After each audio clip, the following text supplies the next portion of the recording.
আসসালামু আলাইকুম। আমরা আসছি গ্রাহকের আবেদনের প্রেক্ষিতে মিটারটি পরিবর্তন করার জন্য। মিটারটি পরিবর্তন করতে এসে দেখতে পাচ্ছি মিটারটি পোড়া আছে। এই যে সোর্স সাইড থেকে পুড়ে গেছে। মিটারের ডিসপ্লে ভালো আছে কিন্তু সোর্স সাইড পুড়ে গেছে। ভাই মিটারে কি হয়েছে? মিটার পড়লো কিভাবে? একটু এদিকে আসুন। হ্যাঁ, কিভাবে পুড়েছে মিটার?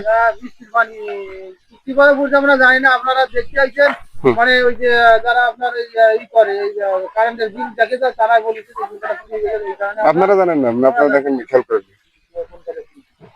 মানে মিটার তো সোর্স সাইডে যে পোড়া, বুঝছেন? তার কেটে দেন না।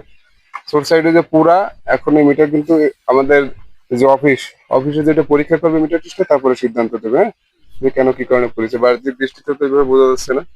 আমরা এখন এই মিটার পরিবর্তন করে দিচ্ছি। হ্যাঁ, মিটার পোড়া, দেখা যাক কি হয়। পোড়ার কোনো কারণ জানা যায়নি না, আপনারা বলতে পারেন না। চলেছে কি মিটার দিয়ে? চলেছে কি কি? এই মিটার দিয়ে আপনার মসজিদের এই লাইন চলে, মাইক দিয়ে কিছু সমস্ত চলে, আর কিছু চলে না। আচ্ছা আচ্ছা। আর এই কাজ তো আমরা এখন গ্রাহকের আবেদনের প্রেক্ষিতে মিটারটি খুলে নিচ্ছি এবং এই মিটারটি আমাদের যে মিটার টেস্টার সুপারভাইজার আছে তার কাছে যাবে। সে মিটারটি পরীক্ষা করে দেখবে যে কেন কি কারণে পুড়ছে বা কোনো আলামত পাওয়া যায় কিনা। যদি না যায় তাহলে অবশ্যই গ্রাহকের কোনো সমস্যা নাই। আর যদি সেরকম কোনো আলামত পাওয়া যায় তাহলে অবশ্যই সেটা গ্রাহকের কাছ থেকে আদায় করা হবে কেন কি কারণে হয়েছে।